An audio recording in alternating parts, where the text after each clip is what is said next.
Olá, pessoal, sejam todos muito bem-vindos a mais um podcast da Confraria Literária.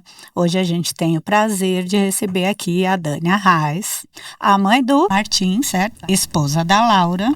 Te apresento assim logo como família, assim, que eu acho bem importante. Jornalista, né, de formação e trabalhou, acho que ainda trabalha, né, exerce esse trabalho.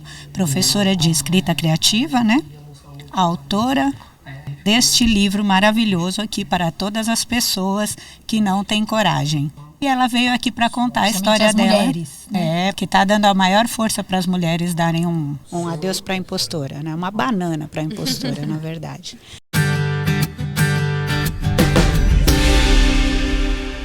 Seja muito bem-vinda, viu? Obrigada pelo convite. Que bom. A gente leu o seu livro, gostou bastante. A Rosana estava até fazendo os exercícios, né? Sim.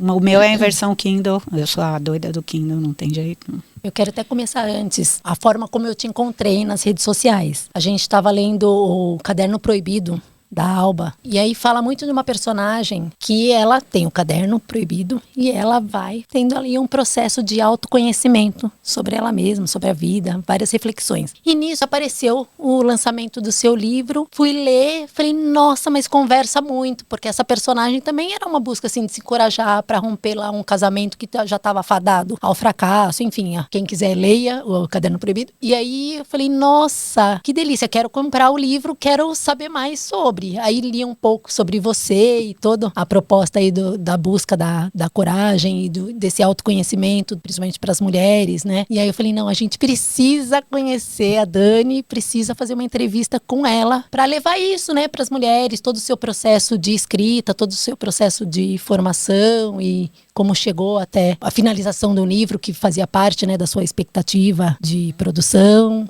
Ai, que bom, eu adoro saber como as pessoas chegaram no livro, porque né, eu tô ali acostumada a estar na internet e tudo mais, mas o livro tem esse poder de chegar de um outro jeito. Às vezes a pessoa esbarra numa livraria, às vezes esbarra num post e de repente aquela leitura convida. Então, que legal saber. Tá vendo? Toca de uma forma ou de outra, né? Você quer começar contando um pouco da sua trajetória pra gente? Pode ser. Eu escrevo desde criança. Ai, que gostoso! Dando conta disso, assim, desde criança. Eu adorava escrever, adorava ler, adorava escrever. Teve uma época que eu tinha uns cadernos e eu criei na minha cabeça uma família. E que eu colocava ali naquela família tudo que eu queria viver. Eu ficava imaginando aquelas histórias, olhando revista de arquitetura do meu irmão, imaginando os personagens ali dentro. Eu ficava nesse mundo da imaginação. Hoje, quando eu olho, eu penso, eu já estava escrevendo muito antes. Eu adorava escrever redação na escola. Isso bem nova, depois adolescente também. Eu era boa em redação, eu lia a redação em voz alta, sabe? Aquela coisa, assim, as palavras já estavam comigo há muito tempo. E aí eu fui fazer jornalismo, né? Comunicação social. Olha como já vem, né? Já outra foi uma camada voltada para a palavra, para a escrita. Exato, né? Porque era aquilo, assim, aquela fase tão cedo na vida que você tem que definir para onde você vai. E aí eu fui fazer jornalismo e eu cursei um pouco de letras também. E aí eu já comecei a escrever ali na faculdade, comecei a fazer estágio e tudo mais. E eu entendo que o jornalismo ele me afastou um pouco desse texto mais autoral, porque naquele momento ainda existia, como existe até hoje, essa ideia de que o jornalismo tem que ser imparcial, você não pode dar a sua opinião. Quando, na verdade, a cada vez que você escolhe uma palavra, você já está dizendo de onde você veio, quais são suas referências, a sua formação. Então, eu me formei como jornalista, vim aqui para São Paulo fazer o trainee da Folha de São Paulo, passei num negócio super concorrido e comecei a trabalhar muito.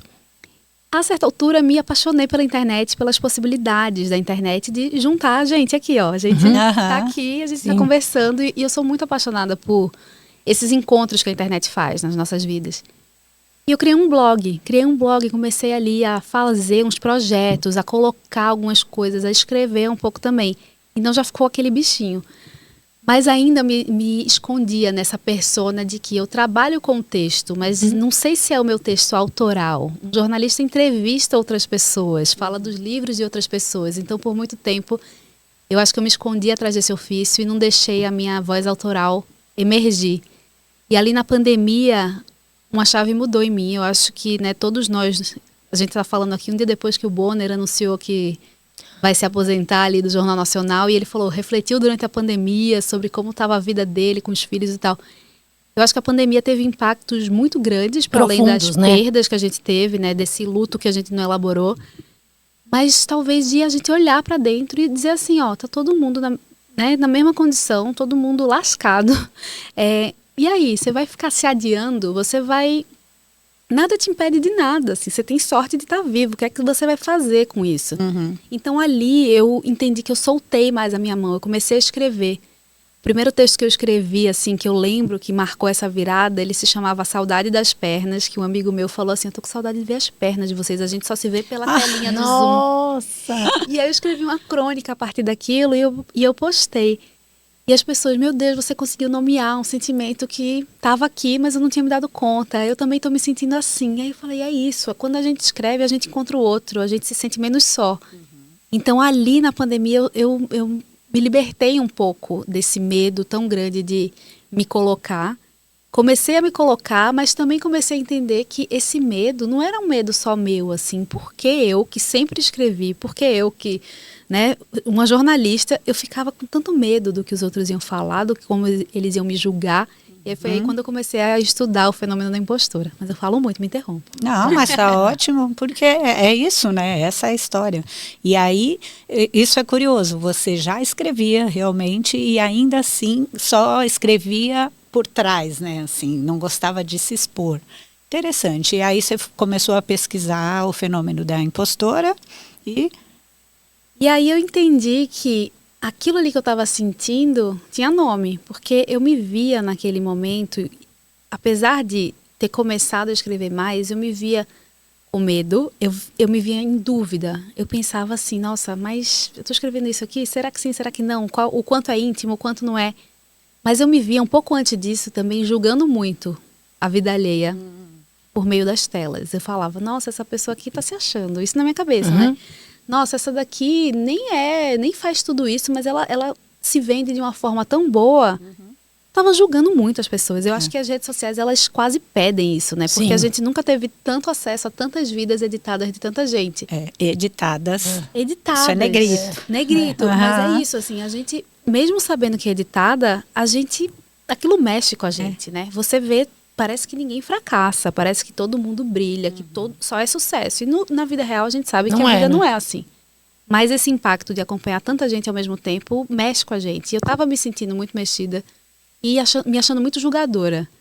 E aí eu ia falar, ser julgadora e medo de ser julgada, né? Exato, aquela coisa, aponta um dedo pro outro, tem três pra você, todo aquele clichê. E aí eu me deparei com o livro da Brené Brown, A Coragem de Ser Imperfeita, e na primeira página ela cita uma frase do Roosevelt falando basicamente que só aceita crítica, a gente só deveria aceitar a crítica de quem se coloca na arena. E eu não estava me colocando na arena de verdade, eu estava cheia de julgamento, cheia de dúvida, de medo. E aí eu fui estudar um pouco o que era isso, e eu fui entender que não era algo só meu, que assim, muitas e muitas mulheres, praticamente todas as mulheres, todas as que eu conheço pelo menos, se colocam nesse lugar de dúvida. Você pensa assim, eu vou fazer mais um curso, aí quando eu fizer um curso eu posso falar desse assunto. Você nunca está pronto, né? Você nunca está pronta. Você sempre tem um próximo passo para você se munir de mais conhecimento ou sei lá o quê, para você finalmente dar aquele salto. Eu gosto que tem esse salto, né, na capa do livro. E eu fui entendendo que, assim, não era só eu, que era uma questão estrutural, que não era uma questão minha de baixa autoestima ou de vergonha. É que o mundo não é desenhado pra gente. A gente ainda tá tentando demais preencher os lugares, ocupar os lugares. Quando a gente fala dos livros, por muito tempo, a gente leu só homens, né? Verdade. A gente na adolescência, a gente Quais lia referências, os clássicos. né? Quais eram as referências? Das mulheres. Não tinha. Quais eram as referências próximas da gente? Quais eram as referências dentro da categoria mulher, inclusive, que trouxessem uma pluralidade? A gente estava lendo o quê? A gente nem estava lendo mulheres, a gente estava lendo só o que chegava pra gente. Então, por mais que o mundo tenha mudado e mudou muito, e ainda bem, né, ainda que bem, vem nessa, muito né, melhor, transformação, ainda tem essa questão estrutural que a gente é socializada para não ocupar o espaço público. A internet é um espaço público, né? Uma grande praça ali. E aí, e muitas vezes a gente fica nessa dúvida e depois quando a gente começa a fazer alguma coisa, geralmente tem alguém que fala, nossa, agora você quer ser blogueira? Olha ela, tá fazendo... É sempre... É aí aquele nesse lugar, né? comentário, mas é meio, né? Nunca é, nossa, que legal, brincando, faça isso mas mesmo. né, não é incentivando. Dando força, Não é ao contrário, incentivando. né? Eu sempre falo que essa coisa da blogueira, eu gosto muito de pensar na palavra. Pejorativo. Nunca é, nossa, você quer virar blogueiro. É. Quando um cara quer virar blogueiro, ele vira coach. Aham. E um mês ele tá dando curso e vendendo a mentoria, assim. Então, a questão de gênero, ela permeia a nossa vida, sociedade o tempo inteiro. E isso acaba tendo interferência na nossa subjetividade também. Então, quando eu entendi isso, eu falei, caramba, tem nome pro que eu sinto.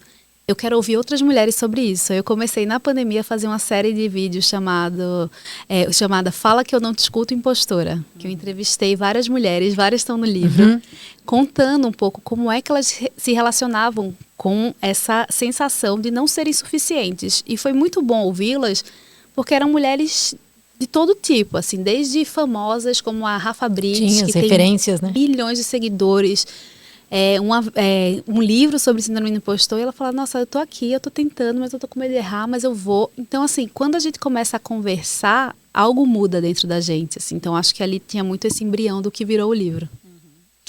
Até isso, quando eu li sobre isso e você falando, me lembrou de novo o nosso podcast também, né? Já que vamos trocar um pouco aqui também, que a ideia é bater um pouco de papo. Mas se a gente fosse esperar estar pronto, sabe, para fazer, vamos do jeito que dá, sem saber muita coisa, vamos tentar, vamos entre amigos. Experimentar, né? Se dá o direito de. E qual foi a fagulha que fez vocês terem vontade de fazer o podcast? Ai, é gostoso demais contar histórias, né? Ouvir histórias dos outros, assim, e tocar a vida das pessoas, sabe? Com essas histórias. Tem muita coisa que fica só ali para aquela pessoa e os que assistem depois sabem, nossa, não sou só eu, olha, ela também passou por isso, olha, tem jeito. Identificação, né? E essa Isso coisa de aliar também, né? Porque essa coisa que você está na ficção, né? E pelos livros... que a gente começou com o Clube do Livro, e de trazer também o real, né?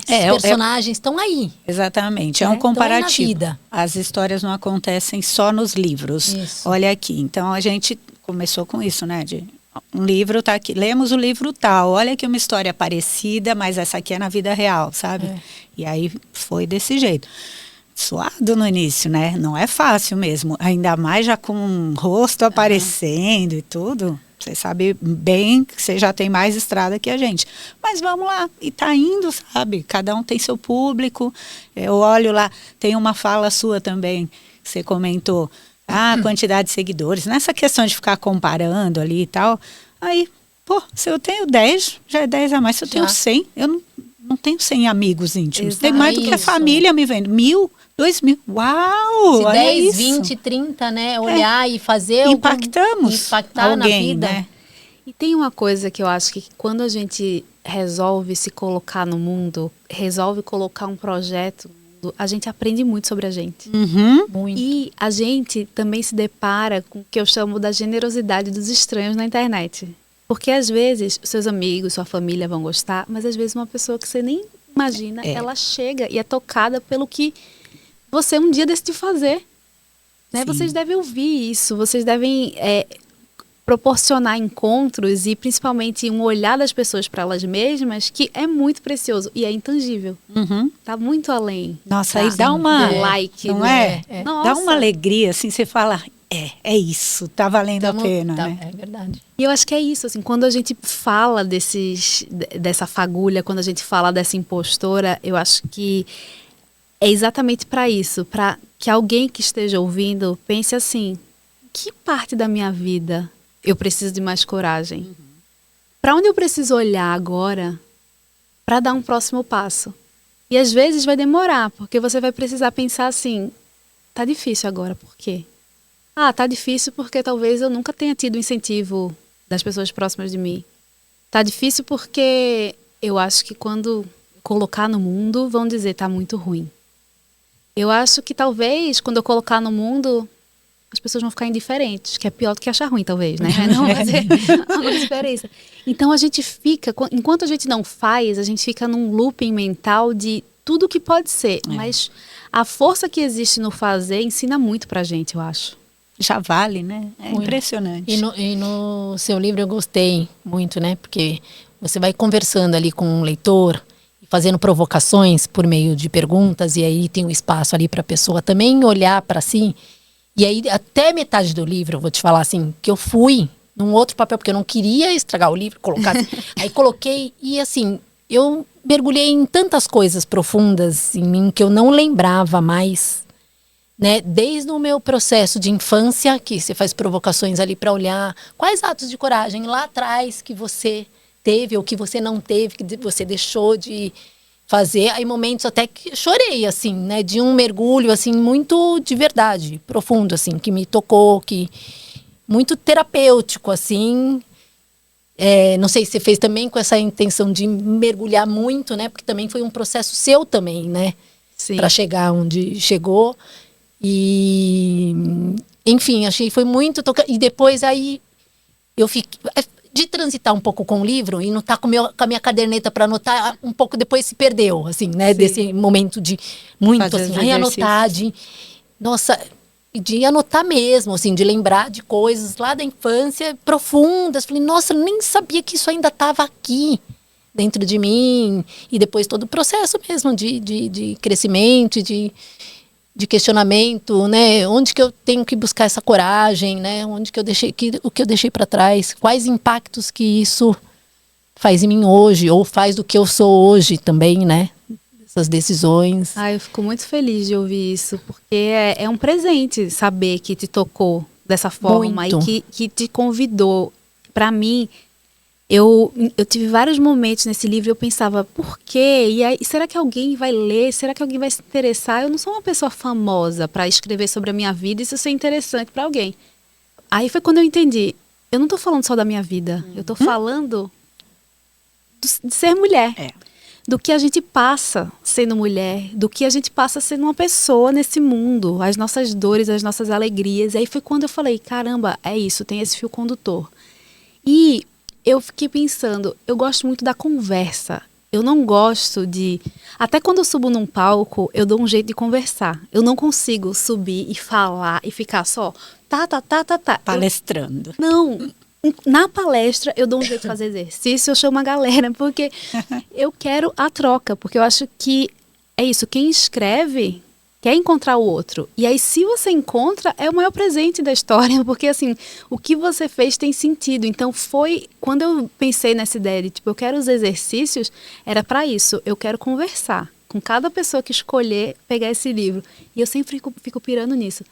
Tem um monte de livro no mundo. Cada semana são lançados quantos? Você vai na livraria... Mercado editorial, né? Tem milhares. Alguém escolhe um livro. Essa pessoa já está dando atenção a algo muito importante. Nesse mundo que a gente vive, de vídeos rápidos e desse cérebro, né, apodrecendo de tanto estímulo, alguém escolhe ler um livro. Alguém escolhe ler o meu livro, alguém diz sim para o convite que eu estou fazendo e escreve.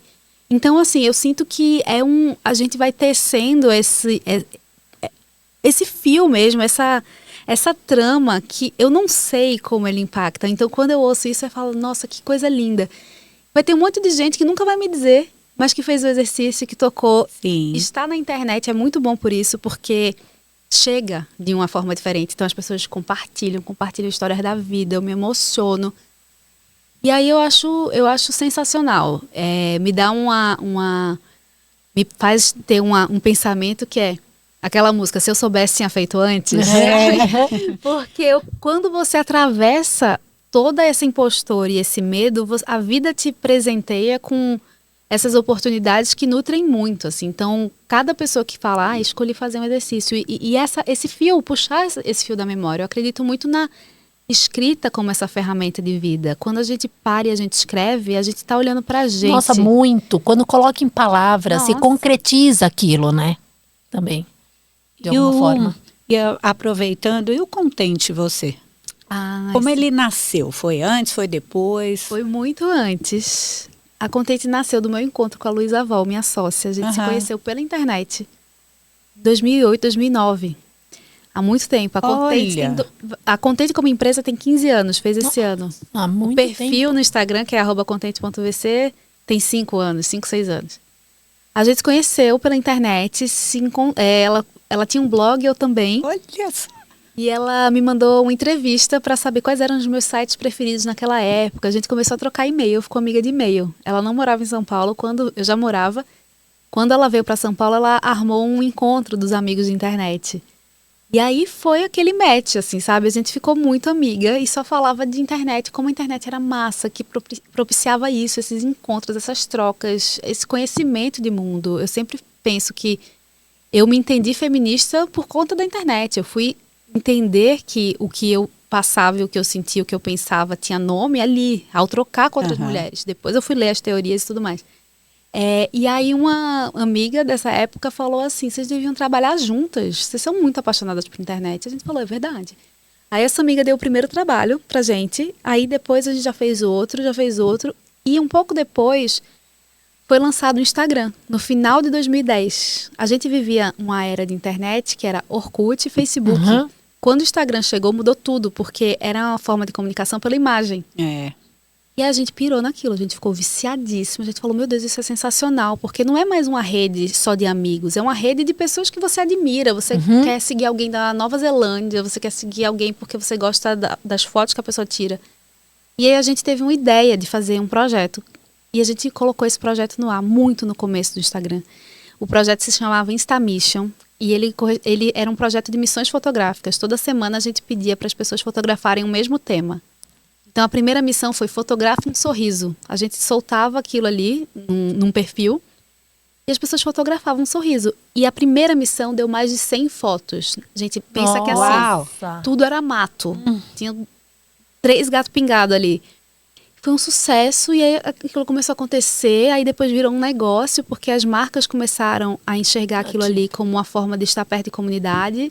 A gente foi completamente para a Contente. A gente ainda trabalhava eu em jornal, ela em agência de publicidade. A gente passou a se dedicar completamente à Contente. A gente inventou uma forma das marcas estarem no Instagram antes de existir anúncio patrocinado ou publi, que é uma coisa óbvia hoje, mas não existia. Então foi muito pioneiro, assim. Então esse projeto surgiu, ele teve uma vida longa. Aí, a certa altura, a gente começou a problematizar um pouco a internet. Exatamente isso. Mexe muito com as nossas emoções, faz a gente se sentir ansiosa, engatilhada, invejosa, às vezes. A gente foi estudar os efeitos colaterais do digital. A gente começou a fazer muito isso. E aí, em 2019, a gente abriu o Contente.vc, o perfil, para falar sobre... A gente falava muito da relação de internet. Hoje a gente se coloca como um veículo de sensibilização da sociedade. A gente fala de pautas diversas, a gente fala de gênero, a gente fala de clima, a gente fala de cultura, a gente fala de várias pautas convidando as pessoas para a conversa. E é um estouro, assim, uma comunidade que atinge muita gente, sabe? Então é um orgulho, assim, na vida. E é um lugar que as pessoas estão ali para conversar mesmo, é diferente do modelo que se vê. As pessoas ali com pressa vão passando, vendo imagem e tal, não aprofundam no assunto. Vocês colocam ali a questão, o tema, e aí começa. Parece um fórum de discussão depois, não é? É muito interessante. É isso, e a gente sempre cuidou muito de silenciar o tem que. A internet é cheia do tem que, né? Você tem que fazer não sei o quê, você tem que fazer vídeo curto, você tem que fazer não sei o quê. As pessoas não leem mais, as pessoas... É sempre essa entidade aí misteriosa, as pessoas. Na Contente, todos os dias, a gente faz textão, carrossel cheio de texto. E assim, atinge mais de 30 milhões de visualizações por mês. É um negócio surreal. As pessoas leem, e não só elas leem, como elas se colocam, como você muito observou. Eu sempre falo que a conversa começa, a gente propõe a conversa, mas ela se desdobra naquelas interações. Então, em tudo que eu faço, é isso, na Contente a gente faz desse jeito, na minha vida eu também faço. Tipo, no livro eu não conseguiria falar sozinha. Quando eu vou fazer palestra, aí eu dou um jeito, porque é isso, essa troca tem que ter a boa. Interação, né? Senão você fica palestrinha, né? E se a gente soubesse de tudo... O mundo não estava assim, a gente quer mais dividir como a gente se sente diante de tudo que nos acontece. Sim. Queria que você falasse também sobre o seu casamento, para a gente entrar na questão do seu outro projeto ali do coletivo. Isso mesmo, da dupla maternidade. Vou contar um pouquinho. Vou contar. O meu filho hoje tem 4 anos. Quando ele nasceu era pandemia. É um leitor já Ah, voraz, não, maravilhoso. que lindo. A gente que lê pra ele, né? Ele não lê ainda, mas gosta, ele ama.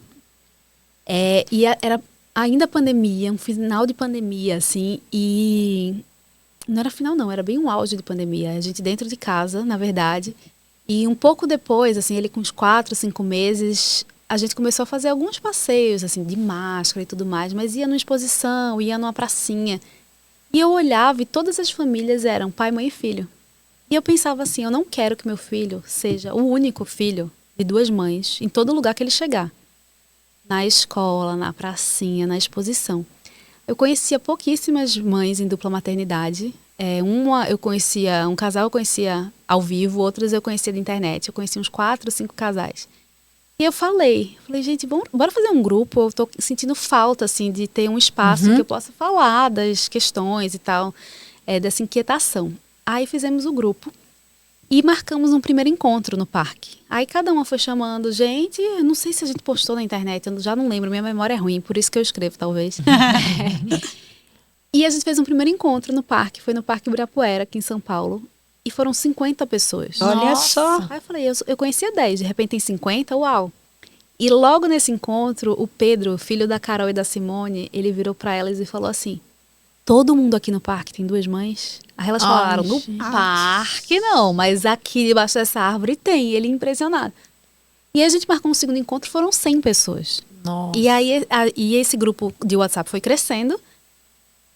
E de repente, a gente tinha ali um espaço para falar não só da nossa maternidade, o menino fez cocô desse jeito, como sabe aquela fase bem RN que você precisa do grupo de mães?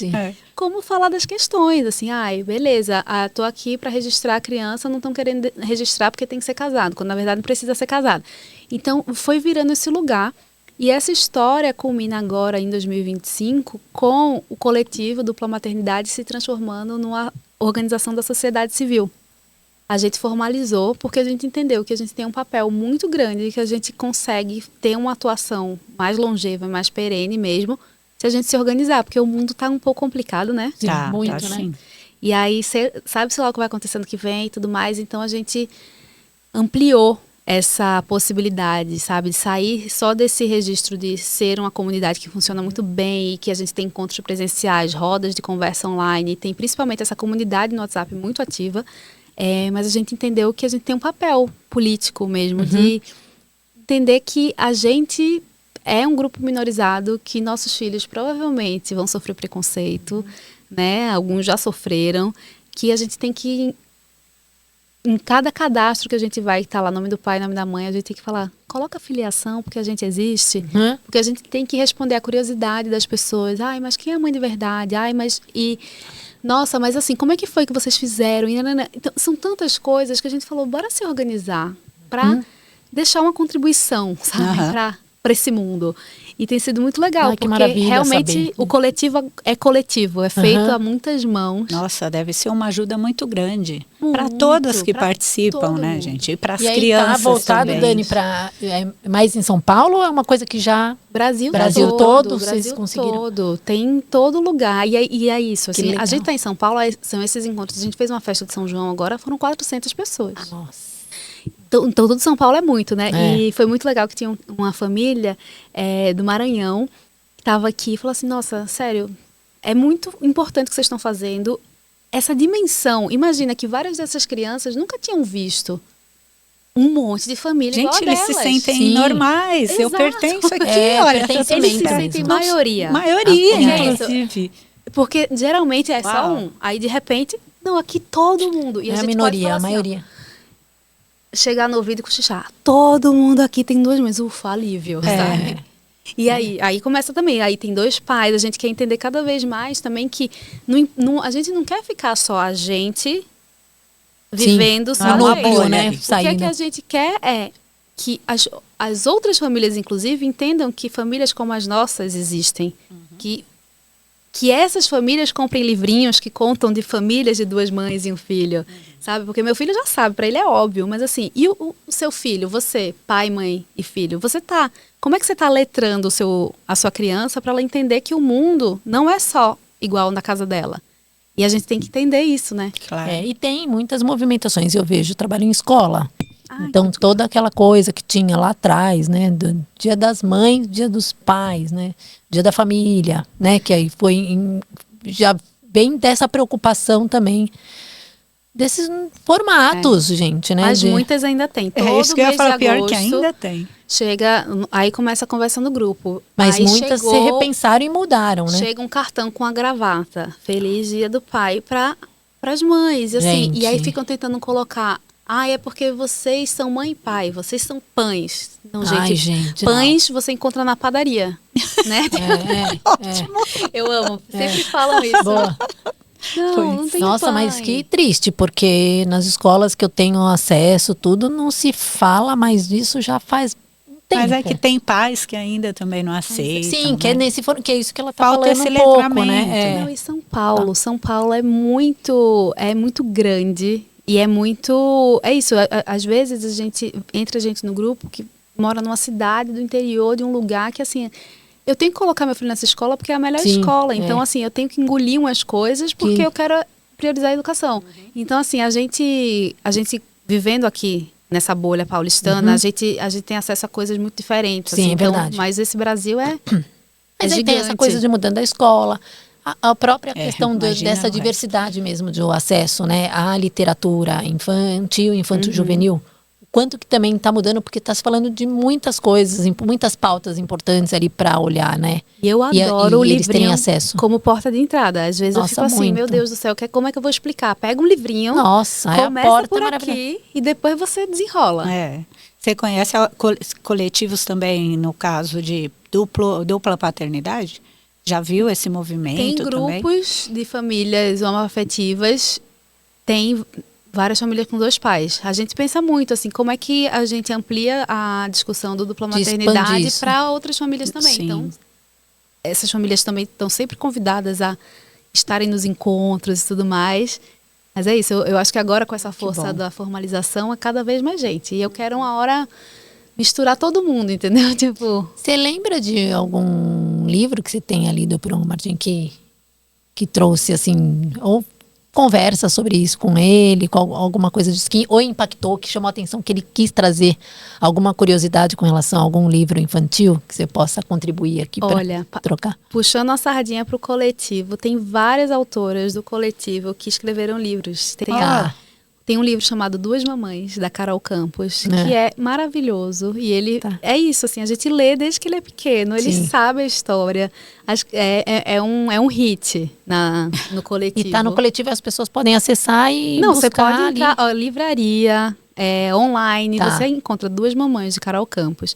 E aí tem vários, tem Como Nascer de Duas Mães, da Karen Mentoni. Eu preciso pegar o nome certinho, da Paula Frisson. Posso roubar aqui no... Pode. Deixa eu roubar. Tem Onde Mora o Amor, da Paula Frisson, que fala de diversos tipos de família. Tem Malu e Suas Mães e Malu Brinca de Quê, da Rafaela Comice e da Nanda Mateus. Tem O Jardim de Nino, da Bárbara Benites. Então, assim, tem um que eu adoro, que é Minhas Duas Avós, que é da Ana Teixeira. Olha que legal, até com as avós. Até com as avós, é muito lindo. Então, esses livros são ótimas portas de entrada para a conversa. E assim, meu desejo é que esses livros estejam na casa das famílias diferentes das minhas, entendeu? Claro. Para que quando a criança encontre o meu filho, ela saiba que uma criança pode ser filha de 2 mães. Sim. Simples assim. Sabe? Que tenha nas escolas, que tenha nas escolas. Nessas rodas de biblioteca que eles levam para casa. O Duas Mamães, foi, se eu não me engano, foi comprado pela prefeitura e foi distribuído para 8.000 cópias distribuídas em escola. Então, assim, eu fico pensando no impacto disso, né? 8.000 vezes chegando em lugares. É muito importante. Muito. Ai, tá que bacana saber. Bom trabalho, o mundo está mudando, graças a Deus, ainda né? Bem. Tem umas chatices aí ainda, umas resistências, mas estamos aí, né? E a sua família, como é que a gente está aqui falando de família, eu estava pensando, a sua base familiar te levou a ser, assim, quem você é? Você foi criada por mãe, pai, por vó, como é que é isso, assim? Eu fui criada pela minha mãe e por 2 tias. Então, por mulheres. Aqui fala das tias. Fui criada por elas. Então, né, um matriarcado aí forte, uma força ali feminina. Uma força feminina. Uma casa de pessoas muito apaixonadas por livros. Então, eu sempre tive livro por perto. O livro nesse lugar muito forte, assim, nesse lugar de muito presente, né? Mesmo. Uau, livro. Cresci com meu irmão, né, 7 anos mais velho que eu, mas extremamente inteligente, leitor voraz, com uma biblioteca gigante. Ele que me alfabetizou antes da escola. Olha, que bom, que delícia. Eu voltava da escola, ele ficava me ensinando palavrão. E aí, você já associou assim, e né? Conseguiu. E aí engraçado, porque eu fiz um TEDx Blumenau, e eu conto essa história lá. E é isso, eu chegava na escola e ele falava assim, escreve porra, pi, né, agora. E aí porra tem RR, né, então assim, enquanto na escola tava bem o basiquinho, eu já tava no RR. Nossa. Antes do segundo semestre chegar, eu já sabia ler e escrever, eu achava o máximo, assim, então eu lembro muito claramente esse deslumbre que foi ter acesso a esse outro mundo, que era um mundo que a minha família valorizava tanto. Então tem essa parte muito boa. Por outro lado, e eu falo muito isso no livro, assim, uma família que conversava muito pouco, eu acho, sabe? Que as coisas iam acontecendo e meio que, não sei, hoje eu vejo eu e a Laura, a gente conversa tudo com o Martim, a gente explica, a gente envolve ele, a gente tá o tempo inteiro. Às vezes eu acho até que a gente trata ele com mais idade que ele tem, assim, sabe? Porque a gente quer tanto que ele faça parte, assim. Mas eu acho que tinha esse lugar na minha família de... Dava pra sacar que as coisas estavam acontecendo, mas você não sentava e conversava muito, sabe? Então eu acho que isso também me fez... Umas coisas não ditas, assim, muita né? coisa não dita, muita coisa... Eu falo, assim... É engraçado vocês perguntarem isso, porque nessa coisa de escrever... Eu já tentei muitas vezes, assim, eu escrevi carta para minha mãe, escrevi carta para o meu pai quando ele era vivo, tentando saber mais da história deles, tipo, o que aconteceu? Como é que vocês se encontraram? O que é que fez vocês separarem? Eu lembro claramente, uma vez que eu saí de uma terapia, eu resolvi escrever, e eu nunca tive resposta. Uma vez minha mãe começou a responder, aí ela começou a responder por uma carta, a carta chegou meio pela metade, mas eu vejo de novo como a escrita sempre esteve na minha vida e está como essa ferramenta de conseguir me entender, entender o que eu sinto, entender o outro, entender no mundo, assim. Então eu acho que muito da minha escrita vem dessa inquietação, dessa busca por respostas, né? E já que eu não tenho talvez respostas diretas, eu vou investigar o que é que isso acontece, o que é que isso causou em mim. Inclusive quando eu estava escrevendo um livro, em muitos momentos eu pensava assim, meu Deus, minha família vai ler, tem coisas que eu nunca falei. Verdade, né? E isso foi assim, uma hora eu falava, meu Deus. Mas assim, enquanto eu escrevi esse livro, eu não contei pra ninguém praticamente. Sei lá, 5 pessoas sabiam. Não contei pra minha família que estava escrevendo. E aí, quando tava com data de lançar e tudo mais, eu fiz um vídeo contando, ó, tô aqui realizando meu sonho, escrevi meu livro. E aí eu ia postar no dia seguinte, deixei o vídeo editado, legendado. Aí a Laura vira e falou assim, tu contou pra tua família que tu escreveu um livro? Falei, não. Aí eles não sabem pela internet? Eu falei, sim. A família do não dito, hein? Aí souberam assim. Olha. E aí quando eu tava em Recife, uma das perguntas era isso, assim. A minha sensação era, todo mundo pode ler, mas a família, precisa não. Compra e deixa ali. Quer comprar? Pode comprar. Compra, mas deixa quieto. Mas foi muito bom também entender esse mecanismo, né? De entender esse momento que eu falei, uma hora, você tem que ultrapassar esse medo. Porque eu já ouvi isso, assim, de gente falando, eu tenho muita vontade de escrever, mas eu tenho medo de magoar as pessoas, eu tenho medo que a pessoa me confronte. Toda história é um ponto de vista. Sim. Toda escrita traz... É o meu entendimento sobre o que aconteceu comigo. Se cada um da família for escrever, cada um vai ver de uma forma. Vista. E aí eu falo, então escreva o seu, se quiser contestar qualquer coisa. Mas assim, precisou de um trabalho interno para me autorizar, sabe? Acho que eu ia deixar lá, olha, enquanto eu estou escrevendo, tá valendo. Depois eu vejo se eu vou cortar tudo isso ou não, né? Certas coisas. Fazer uma censura ali. Exato, mas eu acho que isso impede muita gente de escrever. Eu acho que isso faz com que muitos livros fiquem na gaveta. Imagina. Eu tenho uma amiga que ela me falou, assim, a gente estava numa conversa na praia, ela falou, eu tenho muita vontade de escrever um livro, mas eu acho que eu só vou conseguir escrever esse livro quando minha mãe morrer. Olha. Não vai se expor, né? Não vai magoar. Mas é isso, assim. Paralisa também o outro, né? Mas o quanto não deve ser forte o que ela tem para dizer. Pois é. E o quanto aquilo poderia ser ela poderia atravessar toda uma jornada ali. Com essa escrita. Até inclusive de confrontar essa mãe, não sei. Então, de novo. Fala, amiga, leia aqui, amiga, por favor. Amiga, bora. Entendeu? Não, vamos viver tudo que é para viver, vamos nos permitir. Musical você, hein?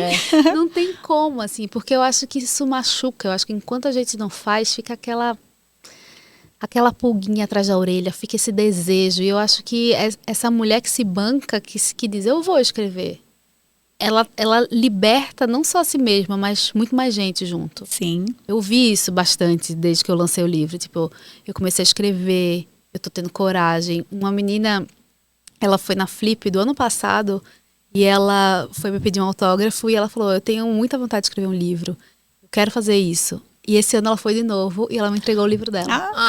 E eu falei, cara, lindo. É isso. Se a gente pudesse ser essa... Eu fico pensando na tocha olímpica, sabe? Que você tem que pegar a tocha e você passa para outra pessoa, que passa para outra, que passa para outra, mas você tá passando, né? Olha que delícia. Tá passando. Ai, tão bom, né? Acho que deve te dar ai, que gostoso. Dá essa sensação, né? Dá muito a sensação de que eu vim no mundo para fazer isso, sabe? É gostoso. É uma missão mesmo, né? E também, acho que, falando ainda da pessoa, ou até dessa moça, um exemplo, né? Que não fica ali naquela vontade, não toma coragem, não escreve, não desempaca, né? A vida anda depois que você toma essa coragem, dá esse primeiro passo, vai em frente, acho que tudo flui depois, né? Até ali fica empacado, você fica com a vontade, mas não sai. Não, e o quanto conversas ficam empacadas, histórias não são ditas, DRs não são feitas, porque a gente está com esse medo de desagradar, a gente está com medo de como o outro vai receber. Eu acho que é uma característica muito feminina da nossa socialização, de querer demais ser querida.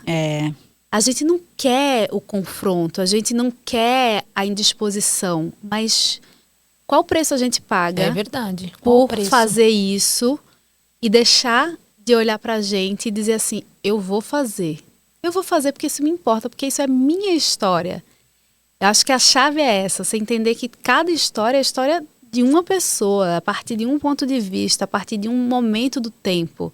Você não está escrevendo na pedra, né? Você não está assim, você é a dona da verdade. Não, é um ponto de vista. É verdade. Então, tirar um pouco essa empáfia quase, sabe? Esse lugar de nossa, não, eu preciso dar conta de tudo. Não, talvez você só precise escrever e contar essa história, porque aquilo ali vai curar coisas em você e quem sabe vai ajudar a abrir portais, abrir avenidas na vida de outras pessoas, né? Então, vai, com certeza. Olha o impacto que tem. Deixar deixar de se adiar. Eu acho que para mim isso fica muito forte, sabe? Tem que fazer. No livro também fica muito forte. Né? Esse incentivo mesmo para minha filha. E sorte, né? Tem quem seguir, se desafiar. Quem segue, né? A força, assim, vai. Sim, a empolgação. E agora que você abriu, então, essa porteira, já escreveu seu livro, que você também tinha ali um receio, e agora? A porteira abriu, vai estar fluindo mais, vai escrever mais, o que você tem aí de projetos? Vou escrever mais, estou escrevendo, mas estou com o meu problema crônico, que é o tempo. É muito difícil. É assim, é isso. Eu acabei de mudar de casa, né? Então eu tô imersa em caixas e pó da marcenaria e tudo mais.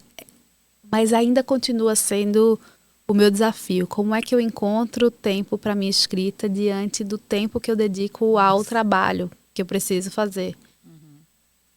Foi muito bom que eu fui na Flip agora, né, na Festa Literária de Paraty, e eu vi de escritoras maravilhosas, inclusive da Rosa Monteiro, que eu amo, que assim, tenha o seu trabalho e escreva também. Não coloque só na escrita a necessidade de ser sua fonte de renda. E dá um alívio, por um Sim. lado, porque é muito difícil, né? O mundo dos livros e tudo mais. Então, eu tenho o meu trabalho na Contente, eu tenho a minha carreira como escritora. E tem o meu papel no coletivo. Então, eu me equilibro entre esses 3 papéis e eu fico assim... Não, e tem o seu de mãe. Não, se for falar as camadas... Não, as camadas e ainda isso. O principal, que é o filho. Então, eu fico buscando as brechas e tentando...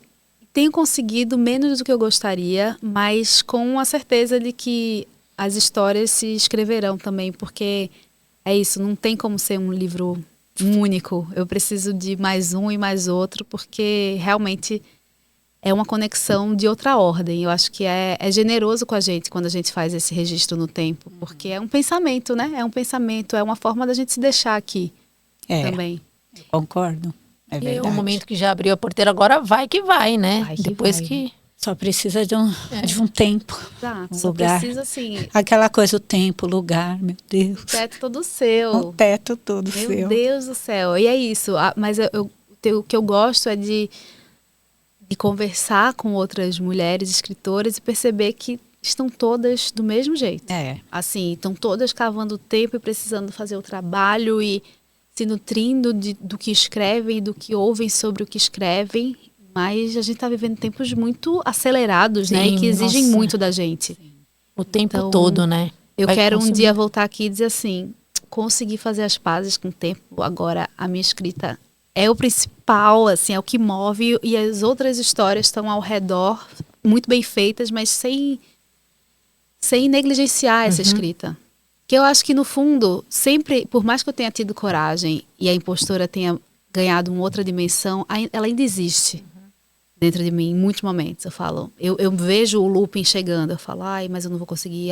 Mas aí você sabe, você identifica, né? É diferente, talvez, né? É diferente.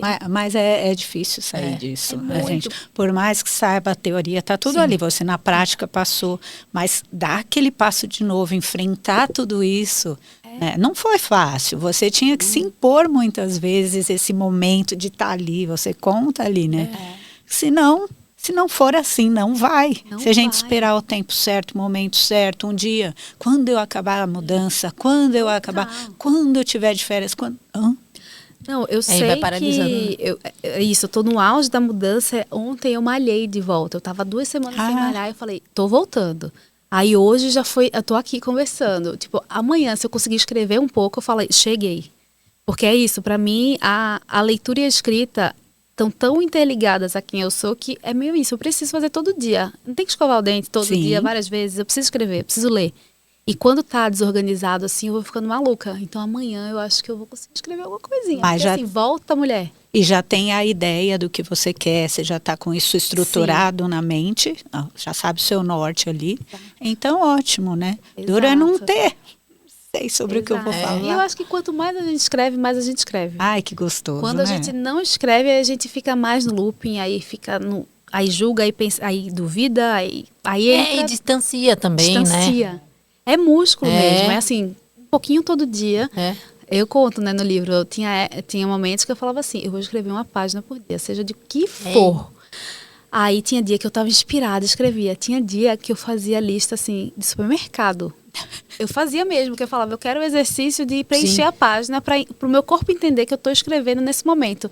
Então, assim, cada uma com suas loucuras, né, até conseguir concretizar. De alguma forma, né? Bom, a gente lá com as confrades, também a gente fica meio provocando nessa coisa. Ai, não tenho tempo de ler, ai, não tenho. Porque e a ali gente fica, gente, tem que ser um exercício nessa disciplina. Tá bom, você não conseguiu ler 20 páginas. Tá bom, você lê 5 hoje, 5 amanhã, mas não perde esse hábito, né? Exato. Você sempre vai ter 10 minutos para ficar ali, ó, no Instagram, impressionante. no TikTok. Não, nem deixa do lado, porque deixou, né? É uma disputa. Põe isso pra lá e... Nossa, eu fiz essa separação de corpos e tá sendo bom, viu? Eu preciso fazer. Dorme na sala e muda. Ai, que bom, nossa. Eu preciso fazer umas coisas assim, porque eu tiro também, senão, né? Entre o livro, olha que horror, né?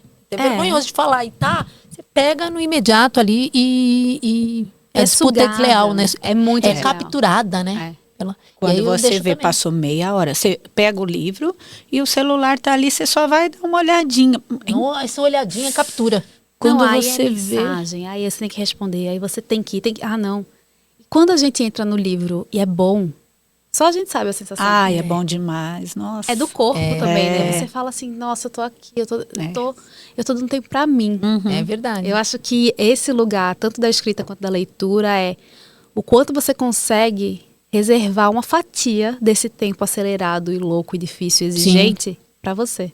10 minutos tá bom por dia. Depois, quando chegar na fazendo meta, fracionado porque eu não queria terminar. Ai, que bom. Porque aí era assim, ó, vou ler um pouco, anotar para não, né, de aproveitar e fazer os questionamentos internos, assim. Várias pessoas falam isso, falam assim, esse livro não é para ler de uma sentada. Não é para ler. Ele exige de você uma entrega. Não dá. Não, mas não dá, também gente. Volta, revisita algumas partes, sim, né? verdade. Sempre você volta e vai pensando. É bem importante, foi bem importante. Seu trabalho é importante. Essa forma de você ocupar a internet, como você mesmo diz, temos que ocupar ocupar esse espaço. Ele pode ser usado para o bem ou para o mal. Exato. Né? É brilhante. Engraçado, você estava ali na hora certa, né? Na hora que tudo era mato, foi fazendo, já havia o potencial e se transformou em tudo isso, né?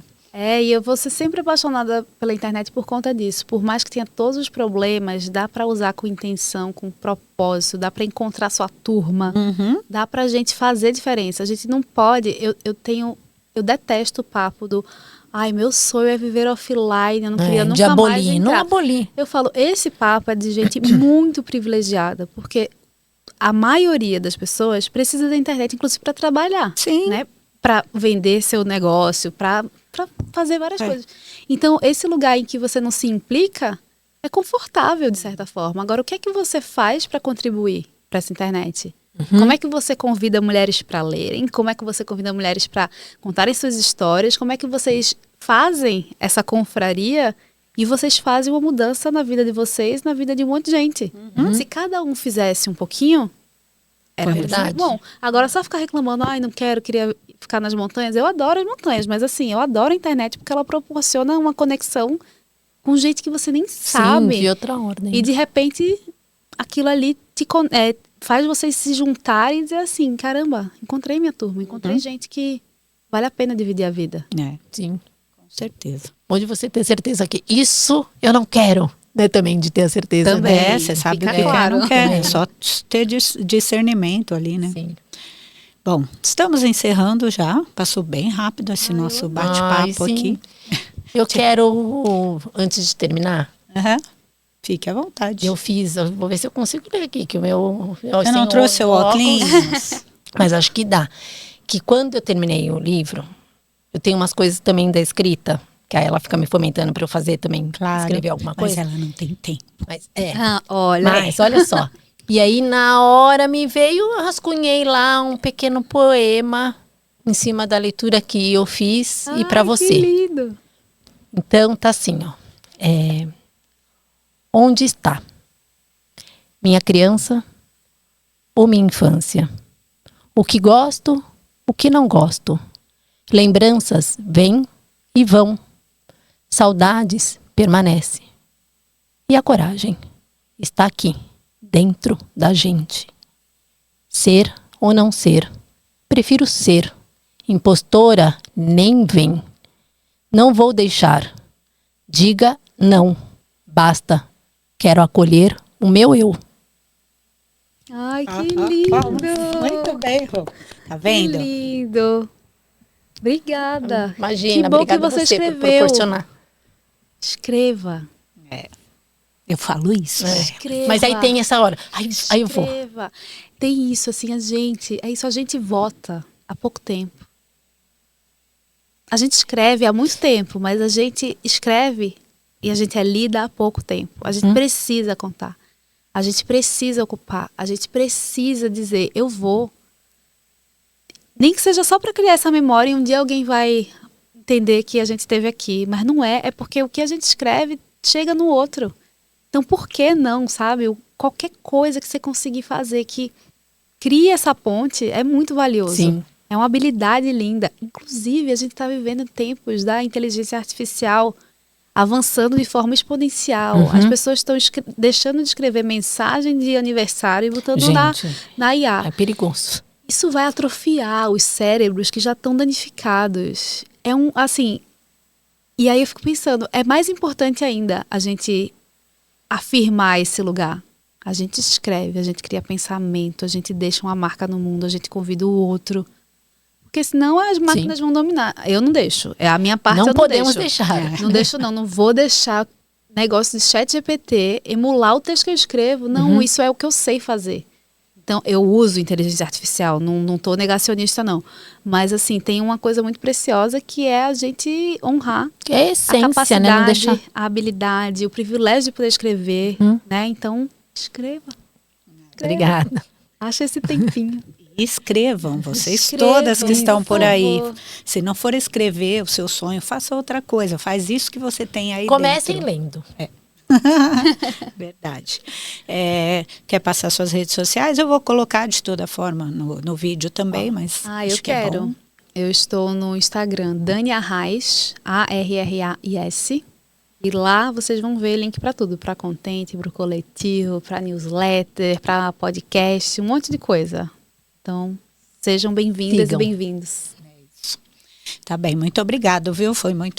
Você é muito generosa. Que mulher, obrigada. Isso. Generosa com a escrita, generosa com seus coletivos, com tudo, com todo esse seu trabalho e estar aqui com a gente também, viu? Vocês que são entrevistadoras Dani. Maravilhosas, que me fizeram, assim...